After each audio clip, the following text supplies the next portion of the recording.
Imagine que tu es un athlète et que tu participes au plus gros marathon de ta vie et que ça fait plus de 4 heures que tu cours sans t'arrêter. Et là, tu commences à fatiguer. Tu es au bout de tes forces. Tu t'es tellement donné que tu n'arrives même plus à voir l'arrivée. Tu commences à fatiguer et tu t'effondres. Pourtant, tu t'es donné tellement de mal, mais la fatigue te rattrape. Ton cœur s'emballe, tu n'arrives plus à gérer ta respiration et là, tu te dis, et si l'arrivée était à 1 mètre? Imagine que quelqu'un vient et te dit, si tu arrives à aller jusqu'au bout de cette arrivée-là, tu gagnes 1 million d'euros ou tu gagnes la chose que tu rêves d'avoir. Je pense que la réaction de tout humain serait d'aller jusqu'à son dernier souffle. C'est-à-dire que malgré que tu es déjà à la fin des fins, t'as plus de force, t'as plus rien du tout, tu vas puiser dans des forces dont tu ne connaissais même pas l'existence.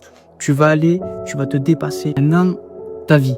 T'as déjà passé tellement de choses, t'as déjà réalisé des choses inimaginables. Donc pourquoi maintenant stagner? Pourquoi s'arrêter maintenant? Avance, ne lâche pas, persévère. Parce que malgré que t'arrives pas, malgré que tu te dis que t'as plus de force, t'arrives plus à voir le bout, ben sache que Dieu va te donner la capacité de te dépasser. Tu sais pourquoi? Parce que tu vas réaliser la prière de ton dernier souffle. Si par exemple ça fait des années que tu pries pour quelque chose et que tu vois pas ce fruit arriver, sache que tu dois persévérer. Essaye encore une fois, parce que c'est la prière du dernier souffle qui est la plus importante. C'est celle-là qui va tout réaliser. C'est la clé de l'accomplissement de tes projets à venir.